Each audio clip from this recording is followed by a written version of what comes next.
नमस्कार साथियों। आज हम बात करेंगे कला और संस्कृति के एक बेहद ही महत्वपूर्ण टॉपिक राजस्थानी भाषा और बोलियों की। दोस्तों ये टॉपिक आपके हाई कोर्ट चतुर्थ श्रेणी में भी पूछा जाएगा, आपके सीईटी में भी पूछा जाएगा और आपके रेट मेंस में भी पूछा जाएगा। तो ये टॉपिक इतना इंपॉर्टेंट है कि मुझे आपको बताने की ज़रूरत नहीं है। इसमें हम बात करेंगे सिलेक्शन वाले एमसीक्यूज़ की। हम उन्हीं क्वेश्चंस की बात करेंगे जो एग्जाम में इंपॉर्टेंट और मोस्ट इंपॉर्टेंट है। और एक बात और मैंने लिखी है कि इससे बाहर कुछ नहीं, जो कि हम गारंटी देते हैं। ठीक है, तो चलिए शुरू करते हैं। ये मैं अब स्टार्ट कर देता हूँ अपना पहला क्वेश्चन। अपना पहला क्वेश्चन है, मालवी की उपबोली है। दोस्तों सबसे पहले मैं आपको ये बता दूं कि उपबोली क्या होती है। देखो दोस्तों, कोई एक मेन बोली होती है, ठीक है। फिर उसकी अंदर जो बोलियां आती है उसे हम कहते हैं उपबोली, ठीक है। एक तो मेन होती है और उसके अंडर में जो आती है, उसके अंदर जो बोलियां आती है उसे हम कहते हैं उपबोली, ठीक है। फिर एक है चौरासी और रांगड़ी। दोस्तों रांगड़ी तो सही है लेकिन चौरासी गलत हो जाएगा इसमें। फिर है निमाड़ी और खिराड़ी। तो निमाड़ी सही है लेकिन खिराड़ी जो है वो अपनी, मैं बात करूँ तो ये शाहपुरा क्षेत्र में चली जाएगी, तो ये भी नहीं होगी मालवी की। फिर है हाड़ौती और मेवाती। दोस्तों ये मेवाली गलत लिख दिया, यहाँ पे मेवाती होगा, ठीक है। हाड़ौती भी नहीं होगी और मेवाली भी नहीं होगी, मेवाती भी नहीं होगी यानी कि। फिर है रांगड़ी और निमाड़ी। दोस्तों ये दोनों सही होगी बिल्कुल, रांगड़ी और निमाड़ी ये अपनी मालवी की उपबोलियां हैं। इसके बारे में आपको एक इंपॉर्टेंट बात बता दूं कि जो मालवी जो बोली है आपकी मालवी, ये अपना ये राजस्थान है, आपको पता है। तो यहाँ पर जो बोली है ये वाली, ये इस क्षेत्र में बोली जाती है। यहाँ पे जो है वो मालवा क्षेत्र आ जाएगा, मालवा का पठार, ठीक है। तो इसके आसपास के जो क्षेत्र में बोली जाएगी वो क्या है, मालवी। ये राजस्थान में भी बोली जाएगी, ठीक है। और ये अपने बोली जाएगी मध्य प्रदेश के अंदर भी। तो मध्य प्रदेश में नीमच, रतलाम, झाबुआ ये वाला एरिया हो जाएगा।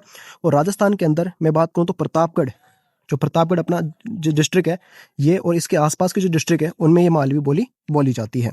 चलें आगे, चलिए जी। फिर है अपनी मेवाती बोली का क्षेत्र है, बहुत ही इंपॉर्टेंट है, बहुत ही इंपॉर्टेंट है। मेवाती बोली का क्षेत्र है। सबसे पहले मैं आपको एक बात बताता हूँ। देखो दोस्तों, ये मैं बात करूँ अपने पूर्वी राजस्थान की, इधर वाले राजस्थान की। तो यहाँ पे आपको पता है अलवर आता है और यहाँ पे आता है आपका भरतपुर। तो ये जो पूरा एरिया होता है ना, एक सेकंड कलर चेंज कर लूँ ताकि अच्छे से समझ में आए, ठीक है। हमारा उद्देश्य होता है आपको अच्छे से समझ में आए। तो ये जो एरिया है पूरा, इस एरिया को हम कहते हैं मेवात, ठीक है। इस एरिया को हम कहते हैं मेवात। और मेवात क्यों कहते हैं, क्योंकि यहाँ पर जो है ना वो मेव जाति के लोग ज़्यादा रहते हैं, इसलिए हम क्षेत्र को कहते हैं मेवात। और इस क्षेत्र में जो बोली बोली जाती है ना उसे कहते हैं हम मेवाती। तो ये क्षेत्र कौन सा है, अलवर और भरतपुर वाला। तो सही सही ऑप्शन क्या होगा, करौली और धौलपुर, ये तो गलत हो जाएगा। अलवर धौलपुर ये भी गलत हो जाएगा। अलवर भरतपुर ये वाला सही हो जाएगा। तो हमारा ऑप्शन क्या होगा, C4 क्योट सेना, ठीक है। तो भरतपुर करौली ये तो अपने गलत हो जाएगा। चले आगे। अगला है, जनसंख्या के आधार पर सर्वाधिक बोली जाने वाली बोली कौन सी है। जनसंख्या के आधार पर पूछ रहा है ये दोस्तों। तो दो क्वेश्चन बनते हैं, एक बनता है अपना जनसंख्या के आधार पर, ठीक है, और एक बनता है अपना क्षेत्रफल के आधार पर। दोस्तों मेरी राइटिंग अगर आपको समझ में नहीं आ रही है तो टेंशन मत लेना। एक सेकंड दोस्तों, एक, मैं ऐसे बोल रहा हूँ कि राइटिंग अगर आपको समझ में नहीं है तो टेंशन मत लेना। मैं आपको इसके हैंड रिटन नोट्स मैं आपको टेलीग्राम पे प्रोवाइड करा दूंगा, लिंक आपको डिस्क्रिप्शन में मिल जाएगी, तो टेलीग्राम को भी ज्वाइन कर लेना, ठीक है। अब मैं बात करता हूँ जनसंख्या के आधार पर और क्षेत्रफल के आधार पर। देखो जनसंख्या के आधार पर जो बोली सबसे ज़्यादा बोली जाती है ना, वो बोली जाती है कौन सी, जयपुर के अंदर बोली जाती है और जयपुर के आसपास के क्षेत्रों में बोली जाती है। और कौन सी है वो, ढूंढाड़ी, ठीक है। और क्षेत्रफल के आधार पर जो बोली बोली जाती है उसका नाम है मारवाड़ी। क्या नाम है, मारवाड़ी। और ये कौन से क्षेत्र में बोली जाएगी, अपने जोधपुर और जोधपुर के आसपास के पूरे एरिया में बोली जाएगी, ठीक है। तो शेखावाटी गलत हो जाएगा, मारवाड़ी गलत हो जाएगा और नागरचौल गलत हो जाएगा। चले आगे।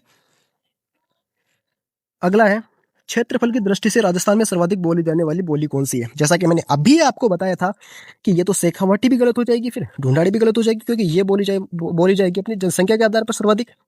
तोरावाटी गलत हो जाएगी, ठीक है। और जो मारवाड़ी है वो अपना राइट आंसर हो जाएगा। एक बात और मैं आपको बता दूं, ये जो तोरावाटी बोली है ना, ये तोरावाटी बोली ढूंढाड़ी की उपबोली है। ये ढूंढाड़ी की उपबोली है। आगे और बताऊंगा मैं आपको, इसकी दो उपबोलियां और है, ठीक है। आगे चलते हैं।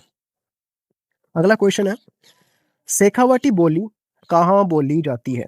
शेखावाटी बोली कहाँ बोली जाती है। तो दोस्तों मेरे को आई थिंक, हाँ तो ये गलत हो गया यहाँ पे होगा वागड़ी, यहाँ पे होगा वागड़ी। और वागड़ी बोली कहाँ बोली जाती है, तो इसका आंसर होगा राजस्थान के दक्षिण पश्चिमी क्षेत्र में, ठीक है। फिर एक सेकेंड, फिर मैं बात करूँ अगर यहाँ पे शेखावाटी होता तो आप क्या करते। देखो दोस्तों ये अपना राजस्थान है, ठीक है, और ये अपना हाड़ौती क्षेत्र हो गया, ये राजस्थान बन गया। तो जो शेखावाटी बोली है वो अपनी इधर बोली जाती है, सीकर, चूरू, झुंझुनू वाले एरिया में, और अपने जो गंगानगर है और हनुमानगढ़ है उसमें भी बोली जाती है शेखावाटी बोली, ठीक है।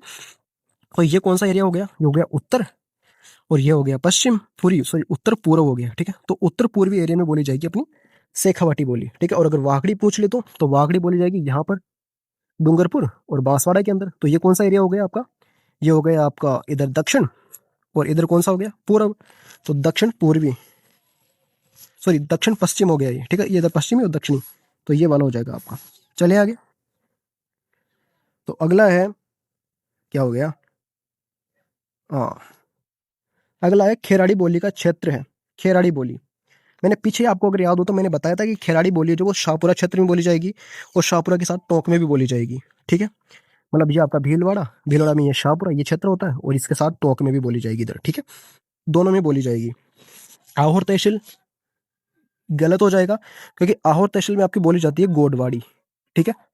गोडवाड़ी बोली बोली जाती है आपके आहोर तहसील में, और आहोर तहसील जालोर के अंदर, और पाली तहसील जो है उसके अंदर, जो पाली के अंदर जो बाली तहसील है, उन दोनों में बोली बोली जाती है, ठीक है। डूंगरपुर बांसवाड़ा में आपकी वागड़ी बोली बोली जाएगी, और सूरत गंगानगर में आपकी शेखावाटी बोली बोली जाएगी, मैंने अभी बताया था, ठीक है। शेखावाटी बोली बोली जाएगी। तो ये भी गलत हो जाएगा, ये भी गलत हो जाएगा, और जो सही आंसर होगा आपका वो कलर चेंज कर देंगे, ये शाहपुरा टोंक हो जाएगा, ठीक है। चलें आगे। तो अगला है धावड़ी किसकी उपबोली है? धावड़ी किसकी उपबोली है? दोस्तों धावड़ी किसकी उपबोली है आपको मैं आपको बताऊं उससे पहले मैं को एक छोटी चीज बताता हूँ। देखो, एक है मारवाड़ी, ठीक है। मारवाड़ी की उपबोली है मेवाड़ी, ठीक है। आई बात समझ में? मेवाड़ी को मारवाड़ी की उपबोली कहने वाले एक व्यक्ति थे, जिनका नाम था मोतीलाल मोतीलाल मेनारिया। मोतीलाल मेनारिया ये वो व्यक्ति थे जिन्होंने मेवाड़ी को मारवाड़ी की उपबोली कहा था। इतनी बात समझ में आई? फिर मैं बात करूं कि जो मेवाड़ी है इसकी भी उपबोली है, और उसका नाम है धावड़ी। क्या नाम है? धावड़ी। और ये जो बोली जाती है वो अपने उदयपुर क्षेत्र में बोली जाती है। कहाँ पर बोली जाएगी? उदयपुर क्षेत्र में बोली जाएगी। दोस्तों मैं आपको फिर बता दूं, अगर राइटिंग समझ में नहीं है तो टेंशन मत लेना, मैं इसके नोट्स आपको टेलीग्राम चैनल पर प्रोवाइड करा दूंगा, वहां पे आपको ये नोट्स हैंड रिटन में मिल जाएंगे, ठीक है। तो टेलीग्राम चैनल की लिंक आपको डिस्क्रिप्शन में मिल जाएगी, तो वहाँ पे आपको नोट्स भी मिल जाएंगे। तो हम देखते हैं कि धावड़ी किसकी बोली है। तो आपका राइट आंसर हो जाना चाहिए कि किसका? मेवाड़ी, ठीक है।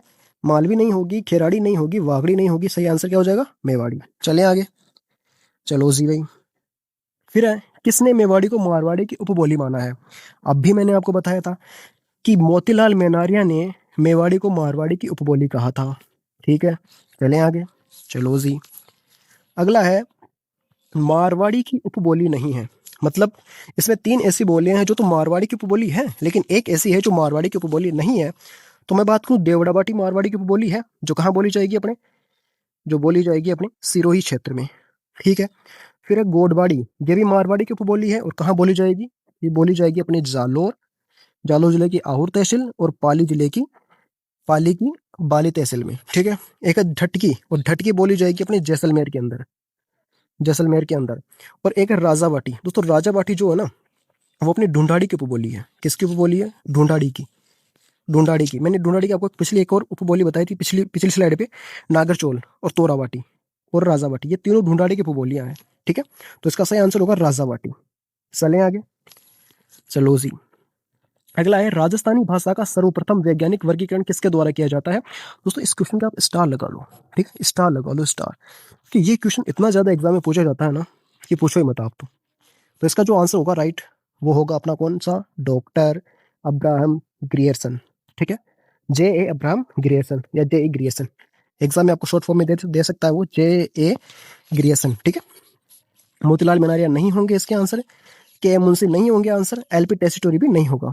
तो ये के एम मुंशी वही के एम मुंशी जिन्होंने, मैं बात करूँ तो जब राजस्थान का एकीकरण हो रहा था उस समय मत्स्य संघ, जो मत्स्य संघ था, मत्स्य संघ, उस नाम को इन्होंने ही सजेस्ट किया था, ठीक है। चलें आगे। चलो जी। फिर है, राजस्थानी भाषा का उल्लेख नहीं मिलता है, मतलब फिर तीन किताबें या तीन पुस्तकें या तीन रचनाएं ऐसी जिनमें तो राजस्थानी भाषा का उल्लेख मिलेगा लेकिन एक में नहीं मिलता है। तो बात करें आईने अकबरी की, तो आईने अकबरी में राजस्थानी भाषा का उल्लेख मिलता है। और किसकी रचना है ये? अबुल फजल की। किसकी है? अबुल फजल की। ठीक है। फिर बता दूं, राइटिंग समझ में नहीं आई, टेंशन नहीं लेना, टेलीग्राम पे हैंड रिटन नोट्स मिल जाएंगे। ठीक है। फिर है कुवल्य माला। तो कुवल्य माला जो है ना, वो उद्धोतन सूरी की है। उद्धोतन सूरी की है। ठीक है, उद्धोतन सूरी की है। और पिंगल शिरोमणि है। ये भी जो है ना, पिंगल शिरोमणि, कुवल्य माला और आयन अकबरी, इन तीनों में तो मिलता है राजस्थानी भाषा का उल्लेख। लेकिन जो आपके 8 देश गुजरी है ना, इसमें नहीं मिलता है। तो आपका जो सही आंसर होगा ना, वो ये होगा ये। ठीक है, ये होगा सही आंसर कि 8 देश गुजरी में राजस्थानी भाषा का उल्लेख बिल्कुल भी नहीं मिलता है, मतलब मिलता है नहीं है। इसमें मिलता है किसका? इसमें मिलता है ढूंढाड़ी भाषा का उल्लेख। किसका मिलता है? ढूंढाड़ी भाषा का उल्लेख। ठीक है। पिंगल शिरोमणि जो है वो दोस्तों, मैं आपको बता दूं कि ये कुशल लाभ की है। किसकी है ये? कुशल लाभ की। कुशल लाभ, कुशल लाभ की है। ठीक है। दोस्तों मैं थोड़ा सा आपको कुवल्य माला के बारे में और बता देता हूँ। ये कुवल्य माला है, काफी इंपॉर्टेंट है। इसके बारे में आपको थोड़ा सा आगे बता देता हूँ। ठीक है। देखो दोस्तों, कुवलय माला, कुवल्य माला इतना इंपॉर्टेंट है ना, ये मैं कहूँ कि आप पूछो ही मत हो। तो दोस्तों ये कुवल्य माला है ना, ये किसकी है? सबसे पहले तो क्वेश्चन ये पूछा जाता है, तो ये किसकी है? उद्धोतन सूरी की है। उद्धोतन सूरी की है। ठीक है। कब लिखी गई थी? तो ये लिखी गई थी 778 ईस्वी के अंदर। ठीक है। या फिर अगर वो विक्रम संवत दे दें तो 838 विक्रम संवत के अंदर लिखी गई थी, 838 विक्रम संवत के अंदर। ठीक है। फिर मैं बात करूं तो ये कुवल्य माला जो ग्रंथ है ना, इसमें उद्धोतन सूर्य ने जब इसको लिखा, उद्धोतन सूर्य ने जब ये ग्रंथ लिखा, तो इसमें इन्होंने 18 भाषाओं का जिक्र किया था। अलग अलग 18 भाषाएं थी। और उन 18 भाषाओं में एक अपनी राजस्थानी भी थी। एक अपनी क्या थी? राजस्थानी भाषा भी थी। और इस राजस्थानी भाषा को उन्होंने किस नाम से इसके अंदर समाहित किया था? तो वो था मरु भाषा। किस नाम से समाहित किया था इन्होंने? मरु भाषा के नाम से इन्होंने राजस्थानी भाषा को अपने ग्रंथ कुवल्य माला में जगह दी थी। ठीक है। तो काफी इंपोर्टेंट है, हर चीज याद रखना। कब लिखा गया, किसने लिखा, कितनी भाषा का उल्लेख था, और राजस्थानी भाषा का उल्लेख किस नाम से था, ये सब। ठीक है। चलें आगे। चलो जी। फिर अगला क्वेश्चन है, राजस्थानी भाषा की उत्पत्ति हुई है, मतलब राजस्थानी भाषा की उत्पत्ति किस से हुई है? तो सोर्स यानी अपभ्रंश से नहीं हुई है, नागरी अपभ्रंश से नहीं हुई है, गुजरी अपभ्रंश इसका सही और एग्जैक्ट आंसर होगा। मागधी भी गलत हो जाएगा। तो गुजरी अपभ्रंश से इसकी उत्पत्ति हुई है। लेकिन दोस्तों इस संबंध में एक क्वेश्चन और पूछा जाता है, और वो क्वेश्चन ये पूछा जाता है कि राजस्थानी भाषा की उत्पत्ति गुजरी अपभ्रंश से हुई है, ये हम मानते हैं, लेकिन इसके जो समर्थक है वो कौन है? तो इसका समर्थन दो लोग करते हैं दोस्तों। एक करते हैं मोतीलाल मेनारिया, मोतीलाल मोतीलाल मेनारिया, मोतीलाल मेनारिया, और एक करते हैं के एम मुंशी। ये दोनों इस बात का समर्थन करते हैं कि राजस्थानी भाषा की उत्पत्ति गुजरी अपभ्रंश से हुई है। चलें आगे। चलो जी। फिर अगला क्वेश्चन है, राजस्थानी भाषा दिवस कब मनाया जाता है? ये भी दोस्तों बहुत इंपॉर्टेंट है। कभी कभी मैं कहूँ कि कभी कभी एग्जामिनर को छोड़ता है, वरना एग्जामिनर हर बार इस क्वेश्चन को अपने क्वेश्चन पेपर के अंदर जगह देता है, चाहे वो इतनी सीधे लेकिन जगह देता है। ठीक है। तो अपना जो राइट आंसर होना चाहिए ना, वो होगा, देखो 21 जनवरी तो नहीं होगा, 22 फरवरी भी नहीं होगा, और 22 जनवरी भी नहीं होगा। जो राइट आंसर होने वाला वो होगा 21 फरवरी, इसका राइट आंसर हो जाएगा। दोस्तों ये फैक्ट है और आपको रटने ही पड़ेंगे, इसके अलावा कोई इसका दूसरा चारा भी नहीं है। चलें आगे। अगला क्वेश्चन है, हाड़ौती बोली का प्रमुख क्षेत्र है। चलो इसको छोड़ते हैं, आपको एक बात बताता हूँ। देखो ये अपना छोटा सा प्यारा सा नन्ना सा मुन्ना सा राजस्थान है, और ये मैंने हाड़ौती क्षेत्र बना दिया। ठीक है। तो ये जो एरिया है ना, इसे कहते हैं हम हाड़ौती क्षेत्र। ठीक है। इसमें 4 राज्य आते हैं अपने मुख्यतः। एक आता है अपना कोटा, एक आता है अपना बूंदी, एक आता है अपना बारा बारा, और एक आता है अपना झालावाड़। झालावाड़। ठीक है। झालावाड़। देखो दोस्तों ये 12 जो है ना, ये 10 अप्रैल 1991 को बना था। ठीक है। एडिशनल इन्फॉर्मेशन मैंने आपको बता दी। ठीक है। लेकिन बात हम क्या कर रहे हैं? राजस्थानी बोलियों की। ठीक है। और उसमें भी हम किसकी बात करें? हाड़ौती बोली की। दोस्तों इसमें मैंने कहा 4 राज्य आते हैं, 4 जिले आते हैं, कोटा, बूंदी, बारा और झालावाड़। तो अब आप उस समय देखो कि कौन से राज्य, आप कौन से जिले आपको इसमें मिल रहे हैं। तो दोस्तों आपको कोटा मिल रहा है, बूंदी मिल रहा है, इसके अलावा तो और कोई मिल नहीं रहा आपको। तो सही आंसर क्या हो जाएगा? कोटा बूंदी सही हो जाएगा। जोधपुर गलत, धौल भरतपुर गलत, बीकानेर गलत। ठीक है। चलें आगे। तो अगला है, शेखावाटी बोली मुख्यतः कहाँ बोली जाती है? शेखावाटी बोली मुख्यतः कहाँ बोली जाती है? और फिर मैं आपको एक मैप बनाता हूँ यहाँ पे। ये मैंने मैप बना, ओहो ये मैप बनाया क्या? ये ऐसे करके एक ऐसे मैंने मैप बना दिया। ये अपने हाड़ौती क्षेत्र। दोस्तों तो देखो यहाँ पे मैं बात करूँ, एक सेकेंड, एक सेकेंड। ये चूरू, ये झुंझुनू, ये सिक्कर, ये अपना हनुमानगढ़, और ये अपना श्रीगंगानगर। तो इन पूरे जो क्षेत्रों में बोली जाती है अपनी शेखावाटी बोली। ठीक है, और मुख्यतः कौन से क्षेत्र है? चूरू, झुंझुनू और सीकर, ये मेन है। मेन तो यही है, शेखावाटी क्षेत्र में तो ये तीन ही आते हैं मेन। लेकिन श्रीगंगानगर और हनुमानगढ़ में भी बोली जाती है बोली। ठीक है, तो इसमें क्या दिया गया है? सीकर और झुंझुनू आया है इसमें तो। ठीक है, तो सही आंसर अपना क्या हो जाएगा? सीकर और झुंझुनू। मतलब जयपुर नहीं होगा, बाड़मेर नहीं होगा, कोटा नहीं होगा। तो चले आगे। चलो भाई दोस्तों, एक बार और मैं आपको बता दूं कि बाड़मेर के अंदर एक बोली बोली जाती है और उस बोली का नाम है घाटी। घाटी, ठीक है। चले आगे। चलो जी। फिर अपनी है राजस्थान की राजभाषा क्या है? तो दोस्तों ये तो आप सब जानते हैं, क्या है? हिंदी है। ठीक है, चलें आगे। अगर राजस्थान की मातृभाषा बोले तो अपनी क्या है? ठीक है, चलें आगे। फिर है राजस्थान की प्रमुख भाषा कौन सी है? भाई कौन सी होगी? राजस्थानी होगी और कौन सी होगी? चलें आगे। तो अगला क्वेश्चन है डिंगल क्या है? दोस्तों मैं आपको एक और बात फिर से बताता हूँ कि अपनी राजस्थानी भाषा है। ठीक है, और इसकी उत्पत्ति हुई है किससे? गुजरी अपभ्रंश से। गुजरी अपभ्रंश से। ठीक है, इसमें दो शैलियां हैं, काव्य की दो शैलियां इसके अंदर बटी हुई है। एक है डिंगल और एक है पिंगल। ये दोनों क्या है? काव्य की शैलियां हैं। और पूछा क्या है कि डिंगल क्या है? तो डिंगल क्या है? काव्य की शैली। ठीक है, चलें आगे। अगला क्वेश्चन है डूंगरपुर एवं बांसवाड़ा में किस प्रकार की बोली बोली जाती है? अरे किस प्रकार की बोली बोली जाती है? फिर अपने मैप बना देते हैं। ये मैप बना दिया हमने, ये सिंपल सा ये आड़ती क्षेत्र बना दिया, और ये इधर हमने लिख दिया ये डूंगरपुर, और यहीं पे बांसवाड़ा। तो ये कौन सा बांसवाड़ा? ये वाला बांसवाड़ा, और ये डूंगरपुर। और इसमें जो बोली बोली जाती है उसका नाम है, सबसे पहले मैं आपको बताऊं कि ये जो क्षेत्र है ना डूंगरपुर और बांसवाड़ा का, इस क्षेत्र को बोलते हैं वागड़ क्षेत्र। ठीक है, डूंगरपुर और बांसवाड़ा वाले क्षेत्र को बोलते हैं वागड़ क्षेत्र, और यहाँ पर जो बोली बोली जाती है उसको बोलते हैं वागड़ी बोली। ठीक है, रहेगा याद। ठीक है, चलें आगे। तो अगली है राजावाटी एवं नागरचौल किसकी उपबोलियां हैं? ये मैंने आपको पहले भी बताया था, अगर आपने नोटिस किया होगा तो सही आंसर आपका हो जाएगा इसमें ढूंढाड़ी। ठीक है, शेखावाटी नहीं होगा, मालवी नहीं होगा, मेवाड़ी नहीं होगा, सही आंसर होगा ढूंढाड़ी। कैसे होगा ये भी मैं आपको बता देता हूँ अभी। चले आगे। ओहो ये तो अपना थंबनेल आ गया। तो एक नई स्लाइड ऐड कर लेते हैं यहाँ पे। ये लो भाई। तो मैं आपको बताता हूँ, अब देखो क्या ढूंढाड़ी की बात कर रहे थे हम। तो ढूंढाड़ी, ठीक है, ढूंढाड़ी बोली। ठीक है, ये ढूंढाड़ी बोली जो है ना दोस्तों, ये अपनी बोली जाती है जयपुर में। जयपुर में तो इस तरह से पढ़ाऊंगा आपको, कभी भूलने नहीं दूंगा। और जयपुर के इधर आता है अपना क्या? दौसा। तो दौसा में, ठीक है। और इधर आता है अपना टोंक, तो टोंक में भी बोली जाएगी। ठीक है, समझाने के लिए बता रहा हूँ आपको, आप ये मत कर देना कि सर इधर डोसा इधर टोंक। ठीक है, और मैं बात करूँ इधर, तो इधर आता है अपना अजमेर। अजमेर, और अजमेर में भी बोली जाएगी। और जयपुर के अंदर मैं बात करूँ मुख्यतः, तो दूदू, दूदू और बगरू, दूदू और बगरू। ठीक है, तो इस क्षेत्र में ये बोली बोली जाती है ढूंढाड़ी। आई बात समझ में? क्या आई? मैंने ये बताया कि जो ढूंढाड़ी बोली है वो अपने जयपुर में बोली जाती है, जिसमें मुख्यतः दूदू के अंदर और बगरू के अंदर बोली जाती है। इसके अलावा दौसा में भी बोली जाएगी, टोंक में भी बोली जाती है, और अजमेर के अंदर भी बोली जाती है। ठीक है, फिर इसके बारे में एक और मैं बात बताऊं आपको ढूंढाड़ी के बारे में। तो जो ढूंढाड़ी बोली है ना, फिर वापस लिखना पड़ेगा। ढूंढाड़ी, ढूंढाड़ी जो बोली है ना, इसकी कुछ उपबोलियां हैं।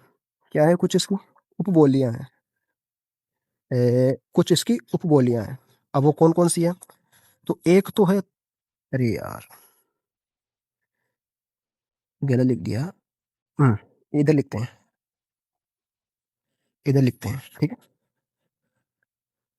कलर कहाँ चला जाता है। हम्म तो एक तो है अपनी तोरावाटी, एक है राजावाटी, और एक है नागरचोल। नागरचोल, नागरचोल। ठीक है, तीनों बोलियां हैं, तोरावाटी है, राजावाटी है, नागरचोल है। TRN, इससे आप याद रख सकते हैं। ये TRN एक ट्रिक बता सकते हो, मैं छोटी सी ट्रिक बताया याद करने के लिए कि आपको कभी भूल जाए तो ढूंढावाटी इज इक्वल टू TRN, और T से तोरावाटी, R से राजावाटी, N से नागरचोल। ठीक है, फिर बता देता हूँ कि राइटिंग अगर समझ में नहीं आए तो hand written notes Telegram channel पर मिल जाएंगे, जिसके लिंक डिस्क्रिप्शन में मिल जाएगी। तो चलें आगे। तो दोस्तों ये अपना टॉपिक कंप्लीट हो गया है। अगला टॉपिक हम लेके आएंगे, किस विषय पे मैं अगला टॉपिक लेके आऊँ, किस टॉपिक पे, अगर आप ये कमेंट कर देंगे तो मैं उसी टॉपिक पे ले आऊँगा, वरना मैं अपने अकॉर्डिंग कोई टॉपिक ले लूँगा। ठीक है, तो वीडियो अच्छी लगी हो तो लाइक, और चैनल को क्या करना है दोस्तों, ऐसे करना है, सब्सक्राइब कर देना, चैनल को क्या कर देना, सब्सक्राइब। मिलते हैं अगली वीडियो में। Thanks for watching this video. Bye bye.